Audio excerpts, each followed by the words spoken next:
오늘 같이 나눌 말씀은 누가복음 9장 23절, 24절 말씀입니다. 우리 짧으니까 다 같이 한 목소리로 읽겠습니다. 또 무리에게 이르시되 아무든지 나를 따라오려거든 자기를 부인하고 날마다 제 십자가를 지고 나를 따를 것이니라. 누구든지 제 목숨을 구원하고자 하면 잃을 것이요 누구든지 나를 위하여 제 목숨을 잃으면 구원하리라. 아멘.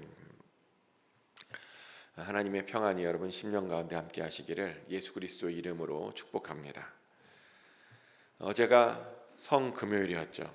예수 그리스도께서 고난 받으시고 십자가에 위에서 죽으신 바로 그날이었습니다. 그래서 우리는 성금요일을 또 다른 말로 순환의 날이라고 부릅니다. 그리고 오늘은 토요일이죠. 토요일은 예비의 날이라고 부릅니다. 근데 성경에 토요일에 대한 기록이 없죠. 왜냐하면 토요일은 예수님께서 죽으셔서 장사 지낸 그 상태로 있다 보니 예수님께서 특별하게 이 세상에서는 한 일이 없는 날입니다. 사실 우리가 토요일에는 예수님께서 무슨 일을 하셨는지 정확히는 모르는 날이죠. 모르니까 이야기를 할 수는 없고요. 그래서 오늘은 토요일에 대한 이야기 아니라 금요일에 대한 이야기를 더 나누려고 합니다. 금요일의 하이라이트는 예수님께서 십자가 위에서 죽으신 사건이죠. 근데 이 십자가의 죽음에는 굉장히 중요한 의미가 있었다라고 이야기합니다.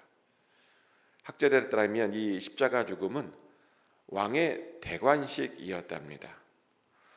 우선 본디오 빌라도부터 본의 아니게 예수님을 왕으로 고백했었죠. 마가복음 15장 2절 말씀입니다. 빌라도가 묻되 내가 유대인의 왕이냐? 예수께서 대답하여 이르시되 내 말이 옳도다 하시매. 아멘. 빌라도가 예수님께 물어봅니다. 유대인의 왕이냐고. 그랬더니 예수님께서 네 말이 맞아 라고 대답해 주셨습니다. 빌라도의 고백이 맞다는 겁니다. 그런데 이런 고백을 빌라도만 한 것은 아니었고요. 예수님을 책짓질하던 군인들도 그런 고백을 했죠. 마가복음 15장 17절부터 18절까지 말씀인데요.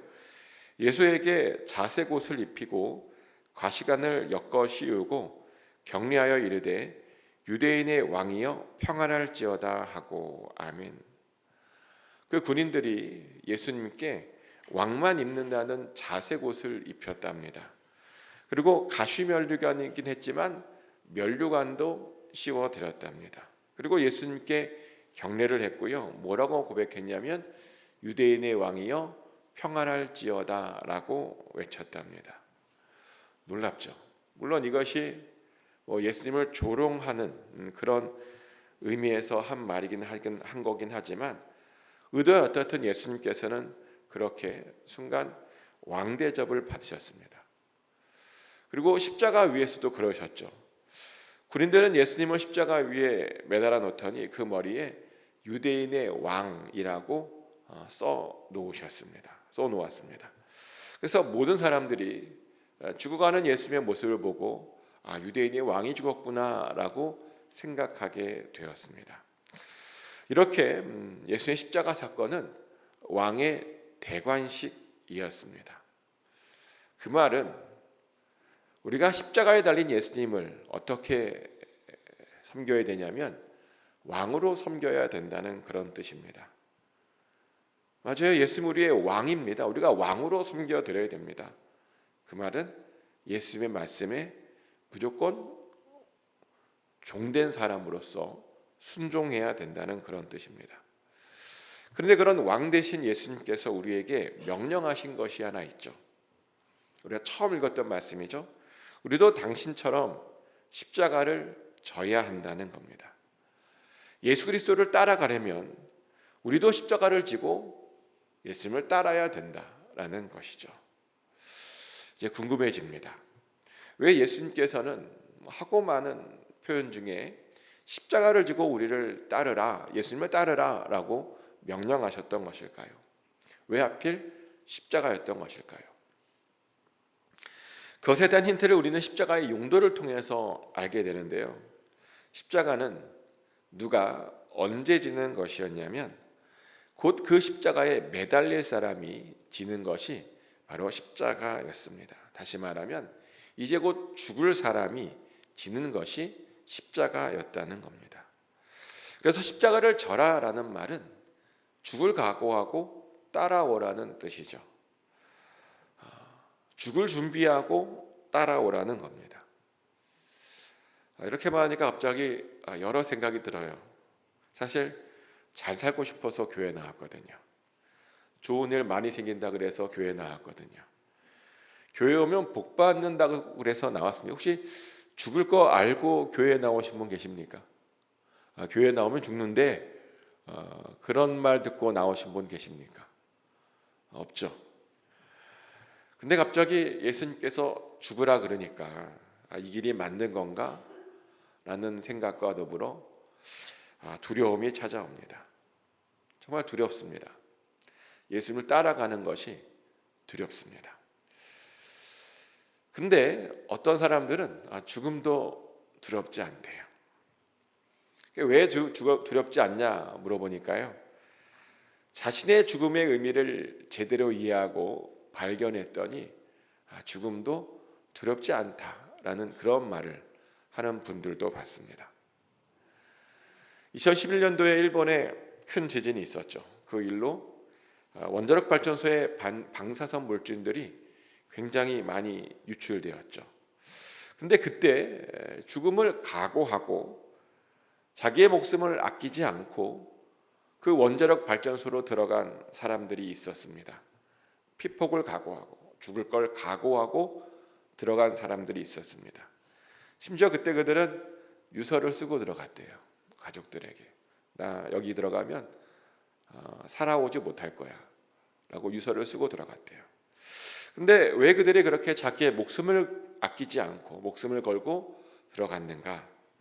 왜냐하면 그 원자로를 들어가서 시키는 것만이 모든 사람들을 살릴 수 있다라고 하는 것을 잘 알고 있었기 때문입니다.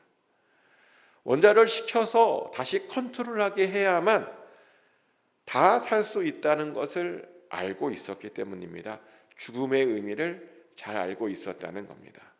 그래서 그렇게 희생했던 것이죠. 그리고 그 희생 덕분에 일본은 최악의 상황을 막을 수 있었고요. 더 많은 사람들이 죽지 않을 수 있었습니다.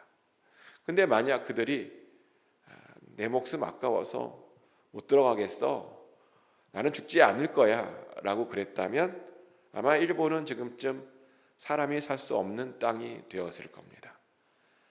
일본뿐만 아니라 전 세계가 그것으로 인해서 굉장히 큰 피해를 받았을 겁니다. 그러나 감사하게도 그들은 자신들의 그 죽음의 의미, 희생의 의미를 잘 알고 있었습니다. 그래서 기꺼이 죽음을 자처하고 들어갔고, 그랬더니 감사하게도 자신의 일들을 잘 감당할 수 있었습니다. 근데 예수님도 그랬습니다. 예수님도 당신의 죽음의 의미를 잘 알고 있었습니다. 그래서 우리들을 위해 기꺼이 죽으셨던 것이죠. 물론 예수님도 죽음이 워낙 어마어마한 사건이다 보니까 죽기 직전에 약간의 갈등을 느끼셨습니다. 마지막 목요일 날 겟세마네 동산에서 간절히 기도하셨죠. 할 수만 있다면 그 잔을 좀 옮겨달라고 간절히 기도하셨습니다.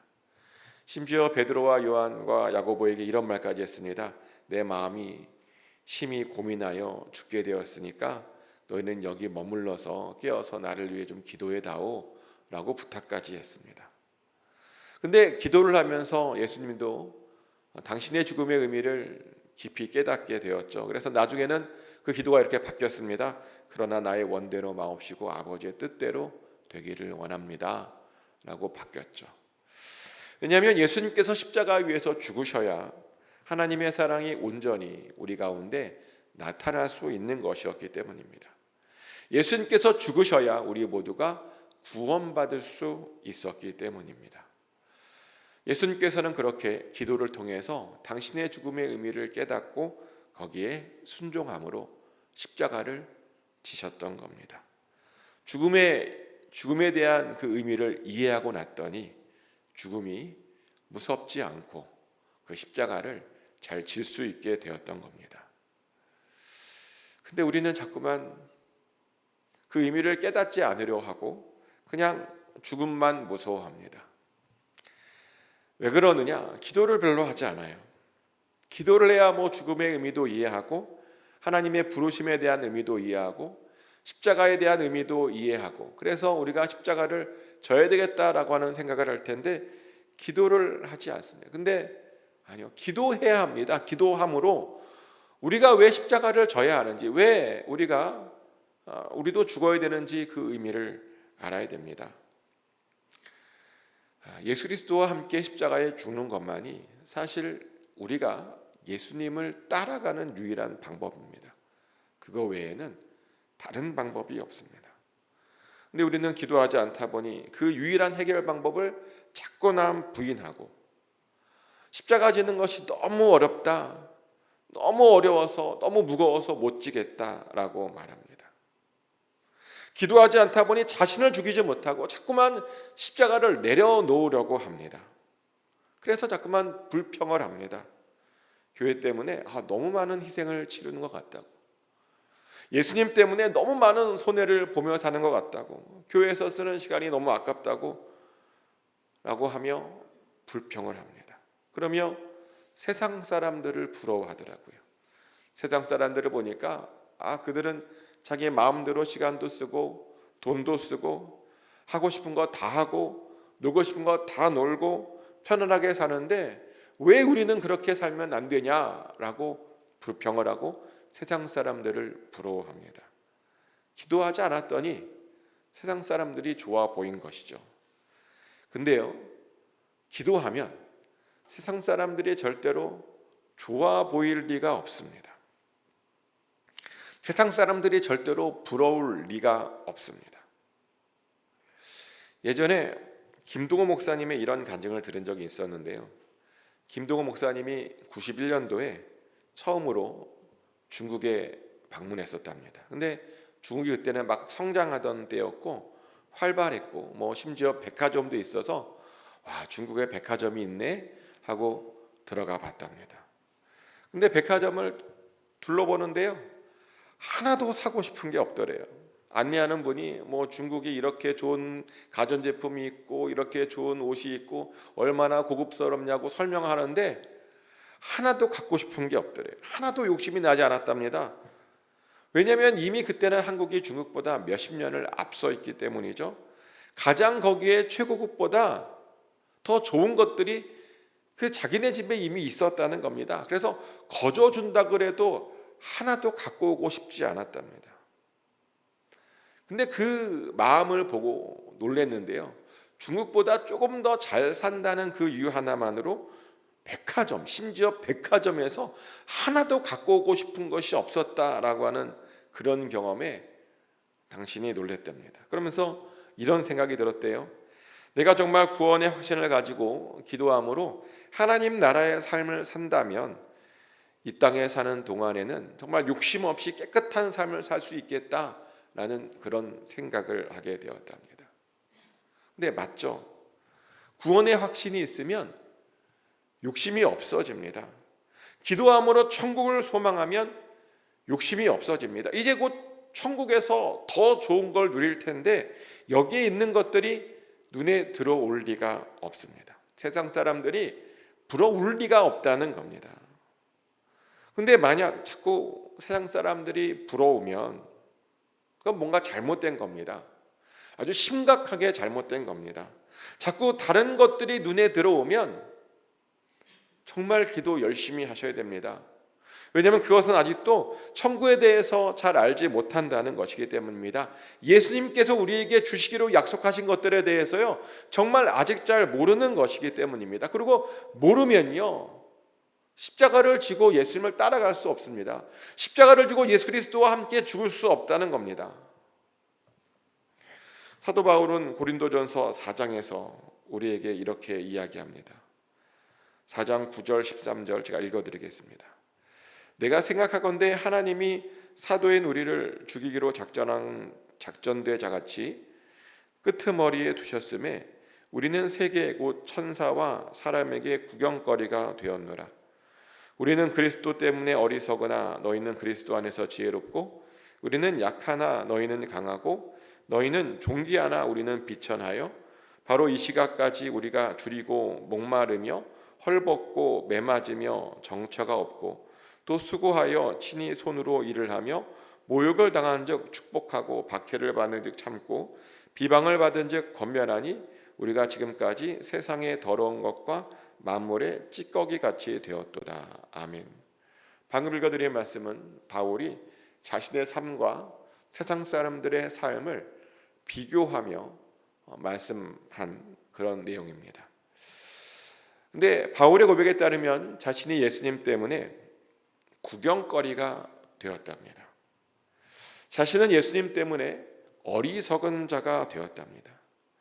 자신은 예수님 때문에 약하게 되었고 비천하며 줄이고 있고 목마르며 헐벗고 매맞고 정처가 없게 되었답니다. 자신은 예수님 때문에 직접 수고하고 손으로 일을 하며 모욕을 당하고 있답니다. 자신은 예수님 때문에 박해를 받고 있고 비방을 받으며 세상의 더러운 것과 만물의 찌꺼기 같이 되었답니다. 바울이 자신의 상황을 지금 이렇게 고백한 겁니다. 그런데요, 이 고백이 가만히 보면 푸념으로 들리지 않아요. 뭐 억울하다 뭐 이렇게 말하는 게 아니에요. 나는 이래서 힘들어 죽겠어 이런 게 아닙니다. 혹시 그렇게 들리십니까? 사실 이 고백이 어떻게 들리냐면요, 나는 이래서 너무나 당당해 이런 고백으로 들리지 않으십니까? 저는 이렇게 들려요. 내가 이렇게 고생하고 있어. So what? 넌 지혜로워? 나는 예수님 때문에 어리석게 됐어. 너는 존귀해? 나는 예수님 때문에 약하게 됐어. 이렇게 들리지 않습니까? 그렇게 살지 못하는 우리들을 향해 뭔가 호되게 혼내고 있는 듯한 그런 느낌이 든다는 겁니다. 어렵게 사는데 그 안에서 자신감이 그리고 당당함이 보인다는 겁니다. 그런데 이런 자신감과 당당함이 어디에서 나오는 것인가? 어디에서 나오냐면 바울이요, 정말 예수님 말씀대로 매일 기도함으로 자신이 져야 되는 십자가를 잘 졌기 때문에서 거기에서부터 나오는 겁니다. 실제로 매일 십자가를 지면요, 세상의 것들이 눈에 들어오지 않습니다. 세상에 추구하는 것과 정반대로 살아가게 됩니다. 예수님께 칭찬받을 것과 예수님께서 주실 그 상만 기대된다는 겁니다. 그러면 이런 당당함과 자신감이 생기게 된다는 것이죠. 내가 무엇을 가져서 자랑스러운 것이 아니라 내가 예수님 때문에 그것을 당당하게 포기할 수 있어서 더 자랑스럽다는 겁니다. 오직 예수님만 자랑스러워진다는 겁니다. 자신이 지고 있는 이 십자가가요, 너무 자랑스럽다는 겁니다. 이 지고 있는 십자가가 너무 무겁지 않다는 것입니다. 이렇게 살아야 돼요. 근데 어떤 사람들을 보면 그냥 자신의 십자가가 너무 무겁대요. 혹시 여러분도 여러분이 지고 있는 십자가가 무겁다고 느끼시는 분 계십니까? 혹시 좀 더 가벼운 것 지고 싶으신 분 계십니까? 근데 가벼운 십자가를 지는 게 정말 맞는 걸까요? 나중에 천국에 갔을 때 그 가벼운 십자가 예수님 앞에 보여드렸을 때 괜찮으시겠습니까? 절대로 그렇지 않습니다.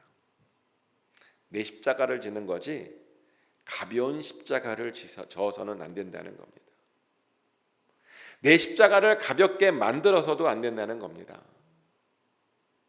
어떤 교회에 어떤 집사님이 계셨대요. 그분은 스스로 생각하기에 자기는 너무 힘들게 신앙생활을 하고 있는 것 같다라는 생각을 했대요. 그래서 기도할 때마다 늘 이렇게 기도했답니다. 주님, 이 십자가가 너무나 무겁습니다.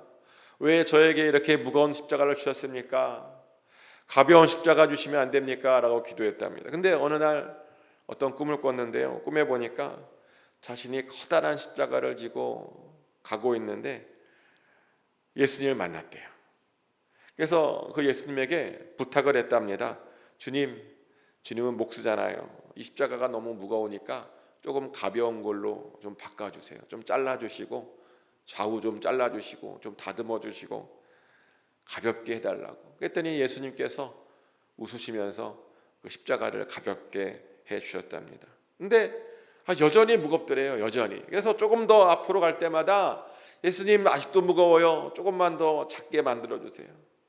앞으로 갈 때마다 조금만 작게, 조금만 작게 이렇게 부탁을 했는데 예수님께서 그 부탁에 정말 아무런 말도 없이 열심히 십자가를 작게 만들어 주셨답니다. 그러다가 어느덧 천국에 다다르게 되었는데 천국에 가보니까 모든 사람들이 다 자기의 십자가를 지고 있더랍니다. 그리고 그 십자가 크기에 따라 하나님께 상을 받고 있더랍니다.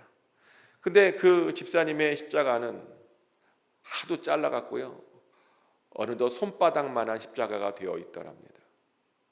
근데 그 손바닥만한 십자가를 내밀고 상을 받으려고 하는데 얼마나 부끄러웠는지 모른다.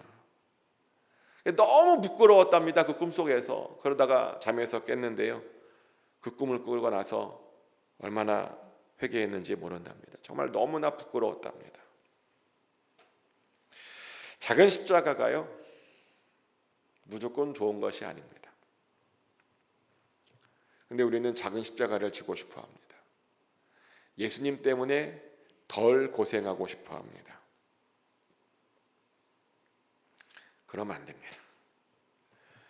한번 돌아보십시오. 여러분들은 어떤 십자가를 매려고 하고 있는지, 무엇을 메고 있는지, 어떻게 그 크기면 괜찮으시겠습니까? 예수님 앞에 섰을 때 부끄럽지 않고 괜찮으시겠습니까? 나중에 우리는 예수님 앞에 섰을 때 절대로 부끄러워해서는 안 됩니다. 사도 바울처럼 So what? 나 이만큼 고생하고 있는데 당당하게 자랑스럽게 살아야 됩니다. 꼭 그러시길 축복합니다. 이제 말씀을 정리합니다. 예수님을 따라가는 사람들은 예수님 말씀대로 반드시 우리에게 주어진 십자가를 날마다 져야 하는 그런 삶을 살아야 합니다. 근데 이 십자가는 죄송스러운 이야기지만 죽으러 가는 십자가입니다. 죽으러 가는 겁니다. 우리는 예수 그리스도와 함께 십자가에서 죽어야 예수 그리스도와 함께 그 영광스러운 부활에 동참할 수 있습니다. 십자가를 지지 않고는 절대로 예수님을 감히 따라갈 수 없습니다. 근데 이 십자가는 어떻게 지는 거냐? 기도해야 질 수 있습니다. 기도해야 우리가 감사하게 마땅히 이 길을 잘 따라갈 수 있다는 겁니다. 그리고 기도해야 그것이 당당해지는 겁니다. 그 십자가가 당당해지는 겁니다. 그리고 기도해야 천국이 소망이 되는 겁니다. 이왕이면 작은 십자가가 아니라 기도함으로 큰 십자가를 지었으면 좋겠습니다. 그래서 나중에 예수님 앞에 섰을 때 예수님 큰 십자가 아시죠? 하고 자랑하게 되시길 축복합니다. 그래서 하나님께 기쁨이 되고 큰 상 받으시기를 예수 그리스도 이름으로 축복합니다. 기도하겠습니다. 하나님, 예수 그리스도께서 우리에게 명령하신 그 명령, 왕으로 하신 그 명령을 우리가 살펴보았습니다. 예수 그리스도처럼 우리도 그 십자가를 지고 날마다 그 십자가를 지고 예수님을 따르기를 원합니다. 두려워하지 않고 세상 부러워하지 않고 감사함으로 당당함으로 이 십자가를 우리도 잘 질 수 있기를 원합니다. 이 십자가를 지고 예수님을 쫓아야 우리도 그 영광스러운 부활에 동참할 수 있습니다. 잘 지게 하여 주시옵소서. 가벼운 십자가를 소망하는 것이 아니라 주님께서 허락하신 정말 그 우리의 십자가를 잘 지고 잘 따라가게 하여 주시옵소서. 그래서 나중에 예수님 앞에 섰을 때 참 잘했다 충성된 종아라고 하는 칭찬을 받게 하여 주시옵소서. 우리를 그렇게 인도하여 주실 줄 믿습니다. 감사드리며 예수 그리스도 이름으로 간절히 기도드렸습니다. 주기도문으로 올려드립니다. 하늘에 계신 우리 아버지, 아버지의 이름을 거룩하게 하시며 아버지의 나라가 오게 하시며 아버지의 뜻이 하늘에서와 같이 땅에서도 이루어지게 하소서. 오늘 우리에게 일용할 양식을 주시고 우리가 우리에게 잘못한 사람을 용서해 준 것 같이 우리 죄를 용서하여 주시고 우리를 시험에 빠지지 않게 하시고 악에서 구하소서. 나라와 권능과 영광이 영원히 아버지의 것입니다. 아멘. 각자 기도하시겠습니다.